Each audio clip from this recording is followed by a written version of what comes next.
Hi folks, my name is Blake Calhoun. I am the Assistant Director of Undergraduate Success in the School of Engineering. I use she, her pronouns. I'm asked today by the Multicultural Student Center to give a little bit of a primer on how to take an online test. So I will tell you in advance, this is not comprehensive. And there are many, many people at the university who have some valuable insight, who should definitely listen to it and reach out to about how to do better in test taking, how to take better tests. And so I'll say more about that going forward, but just want to tell you this is something that I would help you all to use to just get started and get your feet wet with how to tackle the challenge of taking online tests, challenge and the opportunity.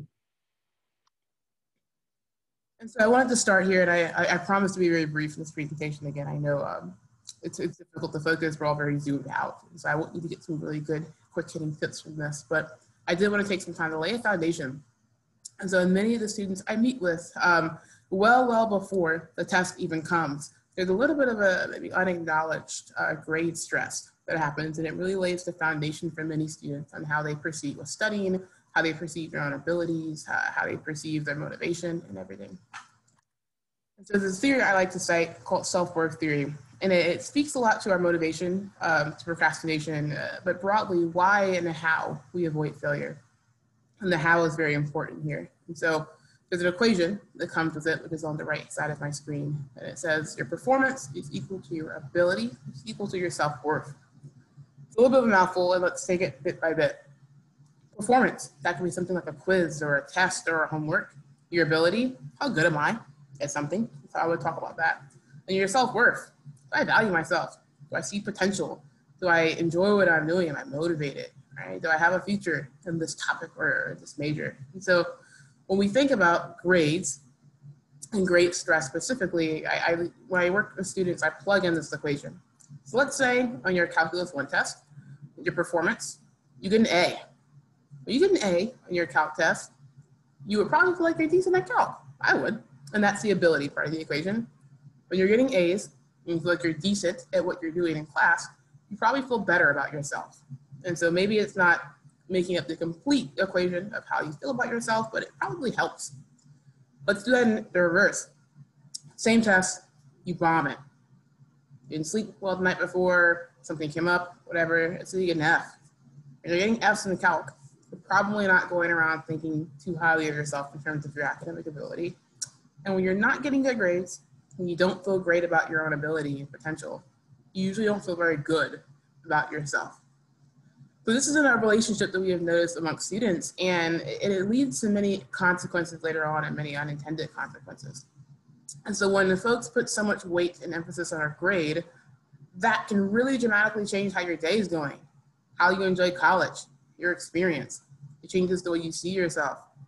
And so the impact that has on test taking and beyond is that things that make you a better test taker, so working in advance, asking for help, utilizing innovative study strategies, if you're kind of down on your own self-worth and your own sense of ability because maybe you haven't done well before, or you're down on yourself because, gosh, I did well before, but it was really, really hard. You're not going to perform as well, and it's just not gonna be the healthiest approach to your academics as it could be. And so what I would like for you to try to do and consider is to devalue maybe the grade itself and think about why we have the grade to begin with. You're getting a grade to evaluate your learning, pure and simple. You can learn, you can have learned something and not have gotten a great grade. It's possible it will happen. And so as much as you can, and this is going to be such a long process, and so please be kind with yourself. You've all been getting grades for most of your living life. You've been getting a grade in your academics. And I wager most of you all have gotten positive grades so far. But if you can all that possible do, separate the grade from what's happening in the class. The grade is just a tool for us to assess your learning, but it's such a hard way to live, and it's such a difficult way to progress through college if you're always associating whatever grade you get with your sense of worth, or whatever grade I got in that quiz determines if I have a good day or not.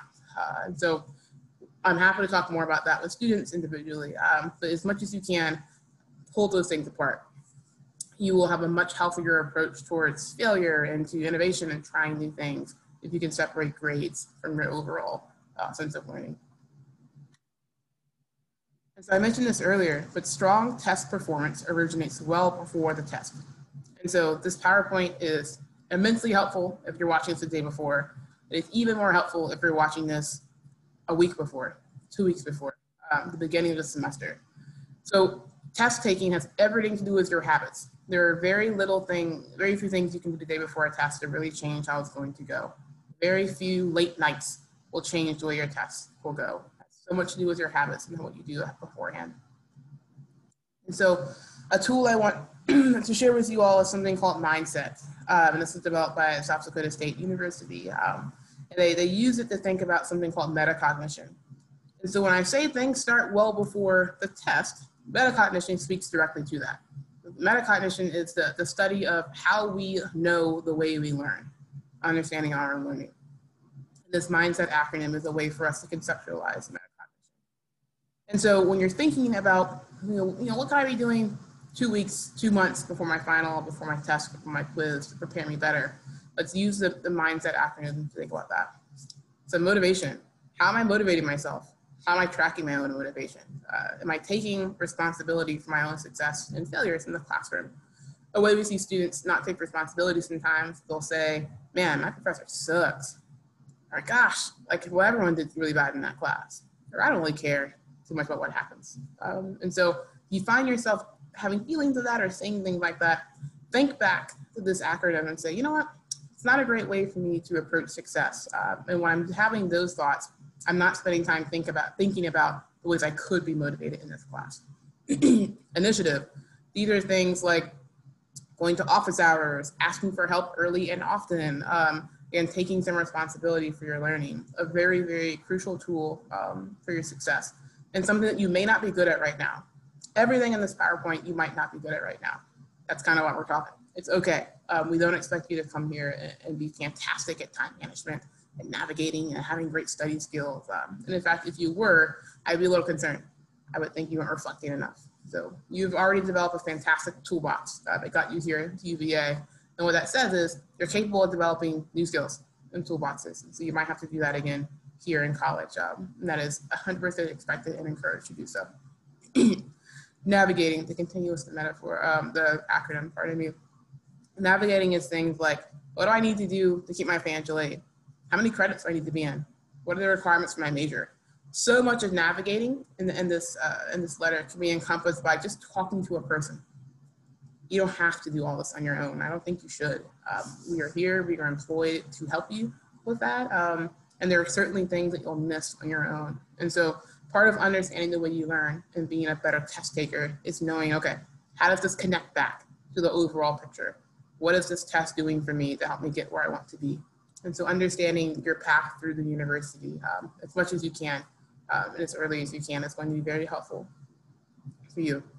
Direction, very similar. So maybe thinking about, well, why am I being asked to learn what I'm being asked to learn? And that is a crucial thing of test taking. I will get to later on in some of the strategies I mentioned. You need to be able to conceptualize your learning.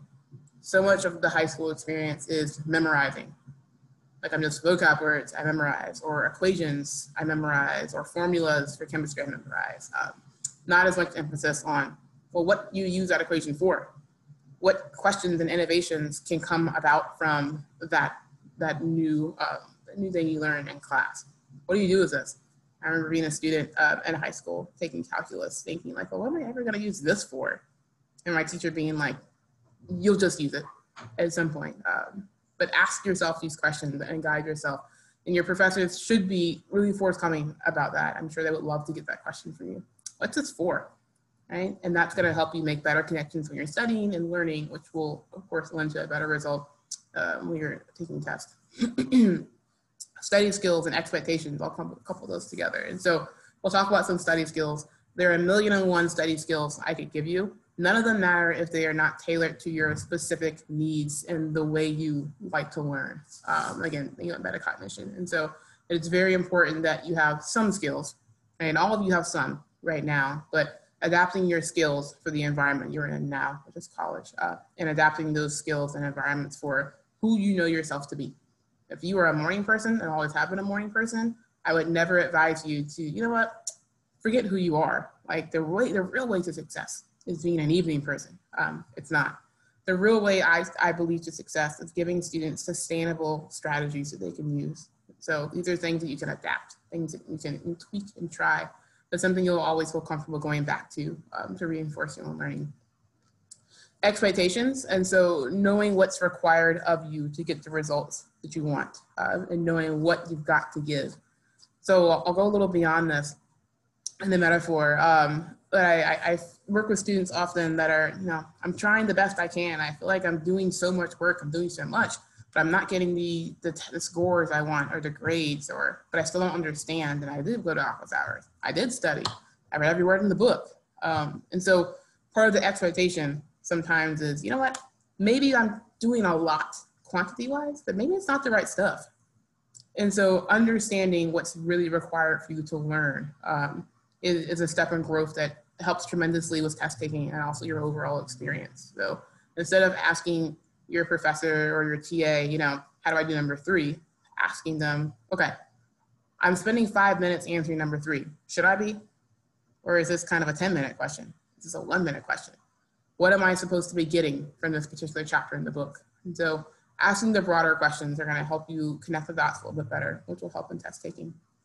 And time management, which is our last letter, of course, is a very, very valuable thing. College, I believe, is the time when you get exposed to new challenges and new questions that you will be exposed to for the remainder of your life. So there will never be a time where you don't have to be good at managing your time.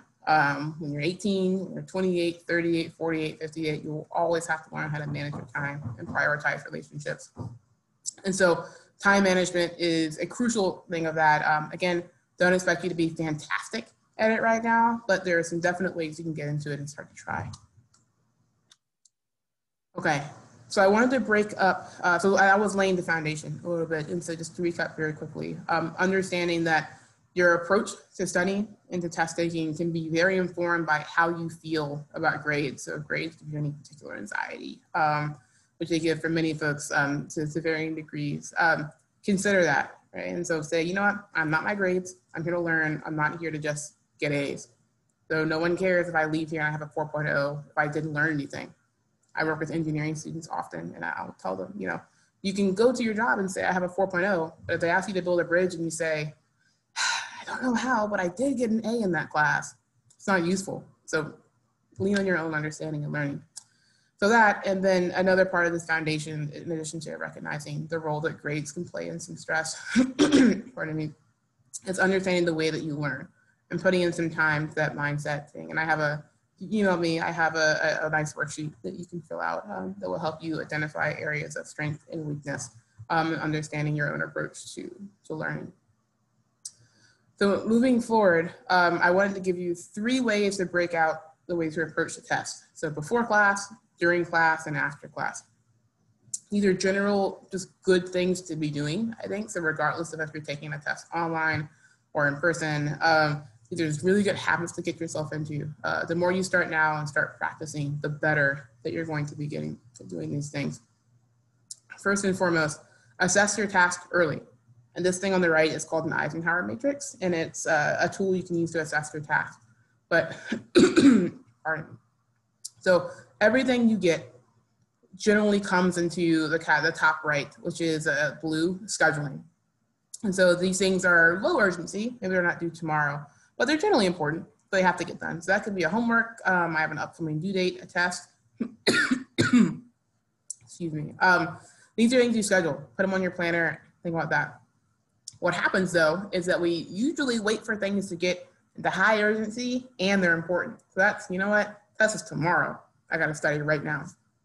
Or gosh, that homework is due like tonight, I gotta get on that. Oh, and I also have to read the book so I know how to do the homework, right? And so assessing your task early and putting them in appropriate boxes can make them much more approachable and give you a higher chance of success. So that in previewing your course materials, I tell every student I meet with, as soon as you get assigned a test, a quiz, or a homework assignment, look at it right away. And so you get assigned the homework on Monday, it's not due until Friday. Please, please, please do not wait until Thursday to open it. Very important reason why. And so you might get it on Monday. Let's say you look at it and you're like, you know what? I don't know how to do number 5 yet. That's okay. What's helpful is that your professor is going to say, you know what?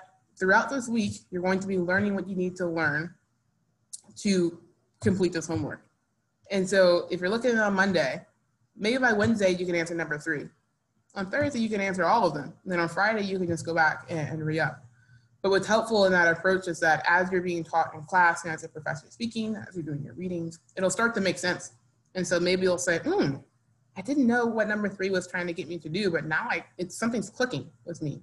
And as things start to click, that is a great way to make those neural pathways stronger and improve your recall and your learning.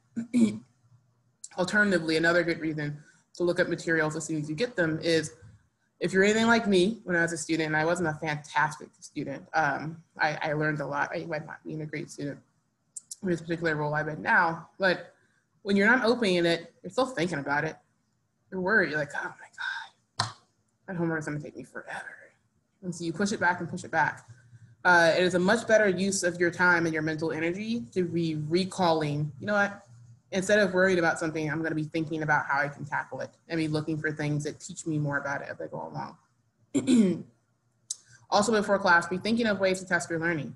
And so if you're previewing courses or skimming the chapter beforehand, be pulling out things that are, okay, this looks like it might be important. I put it in the margins. Or as they're taking notes or working with any partners, saying, you know what do I think is important about this chapter? What's important here? Why would I assign this? Why would I ask to read this thing or do this homework or watch this video?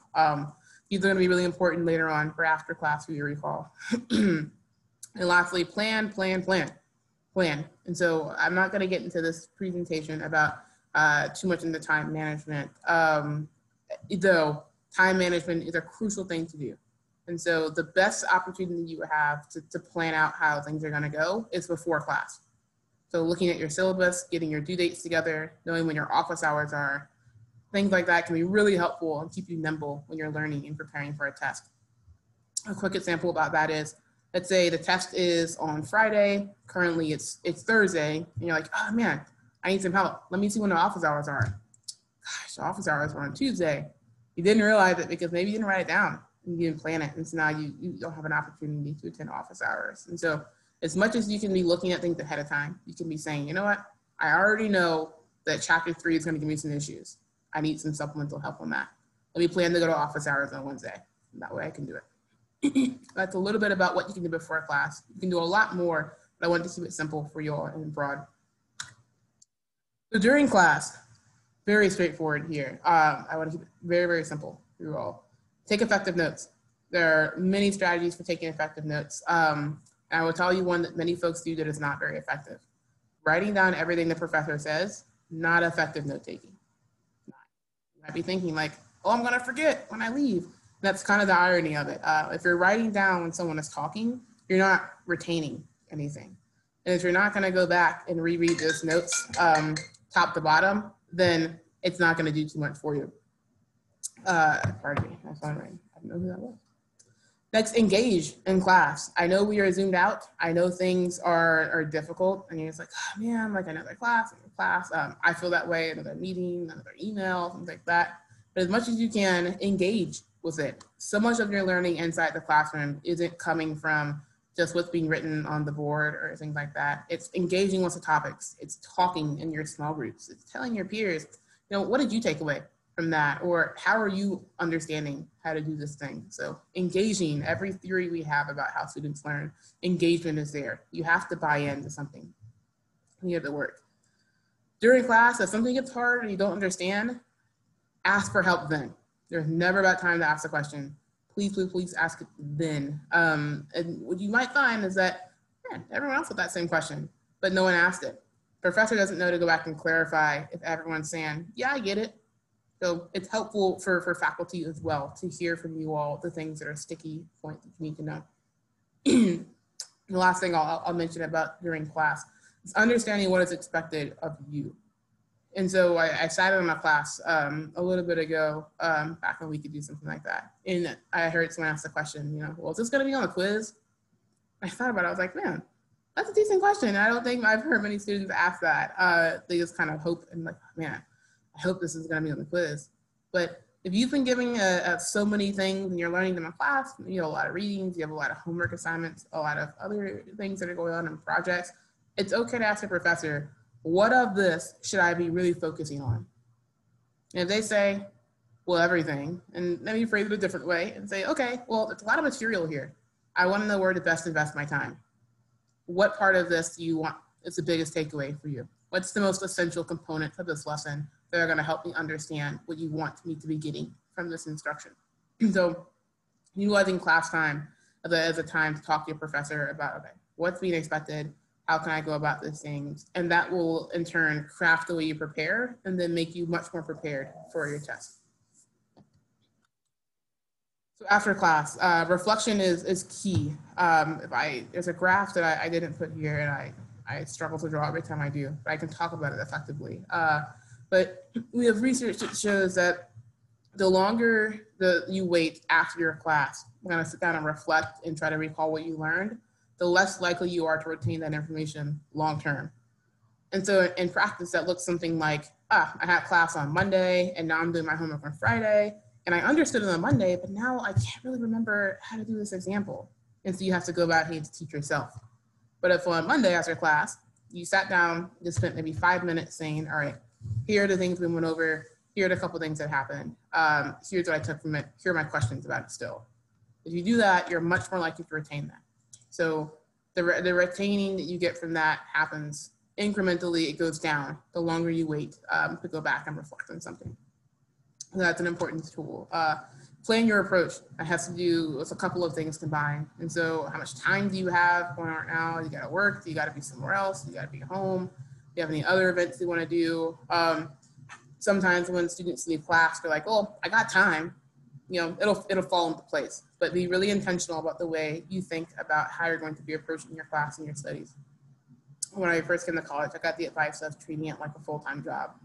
And so when you were in high school, we kept you in school from like 8 a.m. to 5 p.m. or to 3 p.m. and you did a lot of your learning inside the classroom. Here, many of you are not physically inside the classroom, but even if you were, you only be in a class, for each class, maybe like 3 hours a week, 3 to 5 hours a week. And so that's significantly less time than like the 12 hours we kept you in a particular instructional mode. So you've got a lot of time outside of that, and so much of your instruction has to be in the class, but also outside the class, and you're previewing. So taking it in thirds, the way we're kind of talking about these strategies, will be helpful for you. Applying some strategies, which we'll talk about later, is something to do after class. And this is also a good time to be utilizing resources. So the engineering school offers free one-on-one tutoring. There is a math learning center in the college. There is a writing center in the college. Ask a professor or your TA about any other supplemental instruction you might need. It's almost always free. And so I can't think of anything that's gonna cost you any money. And so utilizing those resources is key. There is no moral victory in doing any of this alone. In fact, you will get a poorer result if you do it alone. If you wanna think about, well, what happens in the real world? So the engineers, I don't know a single engineer that invents something by themselves or that doesn't have a client they have to report to. That's a group project. That's the same as tutoring. That's the same as going to office hours. Or any great writer who doesn't have an editor. No one writes a book and never gets to edit it. And so now is a good time to be honing your skills on, well, how do I seek out that help? How do I recognize something that's helpful to me? How do I keep myself engaged? How do I plan around the help I might need as well? So more on approaches and strategies. These I have thought of, and also my colleague Chrissy Rotman in the college, who's a college bicycles coach, also talks about these as well. She's a fantastic resource if you're a student in college or really anywhere. Some things that both of us tell students are to activate your learning. So that can look like, instead of just reading the book, maybe you teach it to someone or read it out loud. Instead of just doing practice problems, maybe you make your own study guide. So anything you can do, you can give yourself just more interaction with the material is going to be good. Passive learning is typically the things that students do that take up a lot of time, but don't give them the same results. So you could do just as much or maybe even a little bit of less of active learning and have greater results. The next strategy is to break things up. And so the Pomodoro technique is something you may have heard of, but it's taking maybe 25 minutes to work on an assignment, taking a 5-minute break, another 25 minutes, taking a 5-minute break, doing that a few times and taking a longer 15, 20-minute break. And the reason why that is helpful is because you can take a big task and just by the nature of spending 25 minutes, you gotta stop at 25 minutes. And so before you set up the Pomodoros, that's what they're called, 25-minute segments, you'll want to say, okay, what overall do I want to be getting done in these next couple of hours? Right? How can I be breaking that into 30-minute chunks? So maybe I am planning out my study guide in the first 5 minutes, and then I'm going to review chapter 3 in the study guide. And that's 25 minutes. Take a break. When you come back, reflect on what you just did, and then start something else. It'll give you a sense of accomplishment. You can start checking things off the list as you do them. And you can also spend some time and keep track of what I actually accomplished in these couple of hours. What I hear from students so much is that they'll spend hours and hours studying. And at the end of it, I'll say, well, what did you just do? And they're like, I don't know. I just read a lot, or I did a lot of problems and something like that. And so as much as you can break things up and give yourself a sense of accomplishment and also track what you know, that'll be very helpful for test taking, especially online test taking, where you have to be a little bit more of a self-guided learner. Conceptualizing class materials is very effective. I touched on this a little bit before, but I'll joke with our engineers that after the first math test, I usually have a lot more appointments. And the way they studied was, chapter 1, chapter 2, chapter 3, makes sense. But when they got the test, it was, what's chapter 1 times chapter 3 divided by chapter 5, and plus something else that we didn't really talk about in class, but maybe you would have learned. And they're just kind of like, whew, that was a lot. And what the professors are usually asking folks to do is take what you learned in class and be able to apply it. So that's going to be your test. Your tests in college are not going to be kind of like vocab test or just, regurgitate stuff you learn. They're going to be asking you to apply. Remember, test taking isn't just about memorization, and neither is college. It's about learning. And so tests are an opportunity to show what you have learned. You're never losing points, you're only gaining points. So you always start out at 0. You're only going to go up from there. And so figure out, as you conceptualize class materials, where are those gaps? So maybe you're making a concept map, just like kind of the bubble map. You can kind of look up what one of those look like. Anything you can do to make these topics stand out in your brain to connect them together. Next is valuing learning over memorizing. I've talked about memorizing is not effective, it's not sustainable, and there's no need to memorize. Be committed to being not great at something, right? That's kind of part of this. And so we can memorize usually quicker than we can learn. And so we'll sometimes trick ourselves into thinking, oh, this is old hat, I know this, but you haven't put the time in to learn. Consider someone that is training for a 5K or a professional athlete. You know what you got to do sometimes, but part of being good at some sports and these things is the muscle memory part. That takes practice, repetition, and time. Value learning over just valuing, I got it, it's done with. And the last and best one I have is test yourself before the test. So again, sticking with the metaphor of you're about to run a marathon, you wouldn't do all of your preparation for the marathon the day before the test, or the week before, or probably the month before. People start preparing for marathons months in advance, and they start ramping up the intensity as they go. That's testing yourself before the test. And so what you'll be able to do is you won't get kind of shocked when you get into the test. And so if you're pretty chill about the way you're studying, maybe a couple practice problems, maybe some passive strategies, maybe you made a study guide, but you didn't put too much into it. You feel comfortable enough. And then you get into the test and the vibe of it is much more intense. There's a shock that happens and you're like, whew, man, I wasn't preparing for a question like that. And so maybe you do know the answer, but that period of transition you have can cost you some time and some confidence as you're taking the test. So get yourself to a place where you're increasing the intensity, you're doing maybe more strategies that are applicable, you're testing yourself more often, you're quizzing yourself, you're teaching someone else how to do it, you're utilizing study groups and tutoring. As much as you can do that before the test, to kind of give yourself that backing, your results will tend to be better, and you'll feel a lot better going into your test. So much of this stuff is general. Right? These are just general things that even if you weren't taking a test, that'd be good to do in college and life. So what's it got to do with test taking? And I put this slide up, and I say this often, but it's cool to have it on the slide. But on the left-hand side is a Kia Forte. This happens to be the car I drive. On the right side is a Tesla. I don't have a Tesla at all. They've always looked very similar to me as cars, by the way. But one's definitely a Tesla, one's definitely a Kia Forte. And so there are some things about both of these cars that have to be in place whether you're driving a Tesla or a Kia, to make it be effective in any way. Both of these cars need tires. Both of these cars need an engine. Both of these cars need windshield wipers and whatever. They all have some similar components. So it doesn't matter how gifted or smart or fancy or something, or how prepared you think you are. There's a humbleness to preparing for a test that I find that students have to embrace and sometimes have to work at embracing. And so you think you're a Tesla or whatever, right? But you still got to study.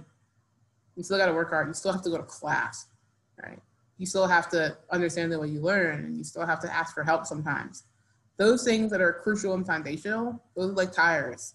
Those are like getting gas in a car or electricity. This is the Tesla, like having a seat. There's some very bare minimum requirements that no matter who you are or how your peers kind of think they can act, we all have to be doing those things to ensure that we're getting our learning together. And so test taking is a thing that it doesn't matter too much kind of the way you start. It matters the way you finish, pardon me. It's all to do with where you start off and what foundational elements you have in place.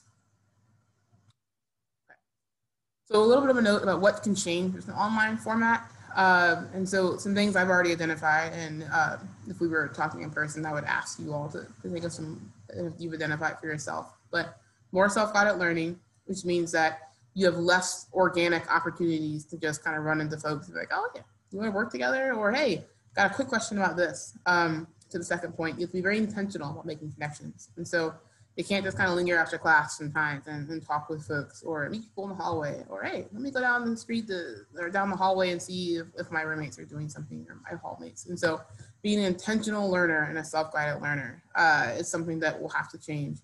Having more discipline, which connects these 2 points together. And so maybe now, yeah, no one's really watching. Maybe I'm home. I can study, I can not study.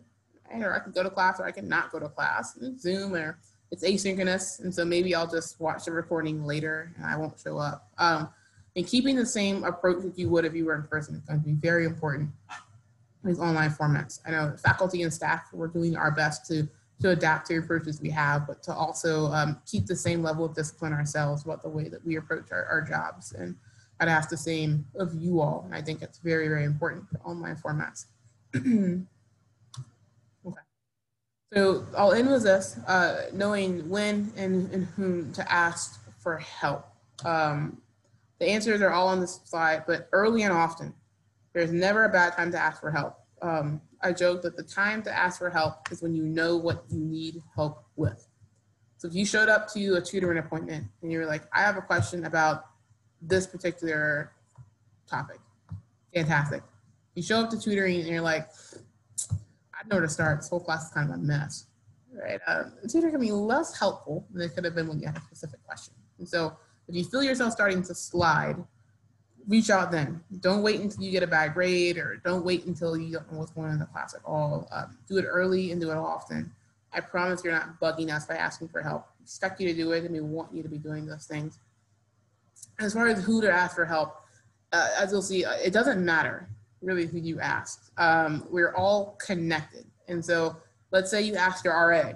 Your RA might know, well, I don't know the answer, but maybe I will talk to a professor. Talk to your professor. If they don't know the answer, they will just say, talk to Blake in the undergraduate programs office. If I don't know the answer, maybe I'll say, I don't know, talk to an association dean, or talk to this person, talk to that person. And so you just need to reach one of us. And this is just a couple of folks here that you can reach out to. So your professor should be your first resource for all academic questions. Your academic advisor, if you're in the college, will have an association dean. Any success teams that schools have, so nursing, I know that the Curry School and Baton and the Comm School and engineering, we all have a group of folks that are student affairs professionals, and it's our job to just kind of say, we got it, we'll help you, we're here. CAPS counselors, I've gotten referrals from counseling and psychological services from folks that are like, no, we talked about this and that, but they also have some academic questions. Can I connect them with you? And so we are all communicating very well with each other. And so we don't expect you to know exactly who to reach out to. It's most important you just ask somebody for help. Okay. So I'm gonna end there. I promise to keep it brief and pretty broad, but if you have specific questions about any test taking or want to dive deeper into any of the strategies, email is there. Please do reach out to me. I'm happy to help you all. Thank you all again for the opportunity, and have a great semester.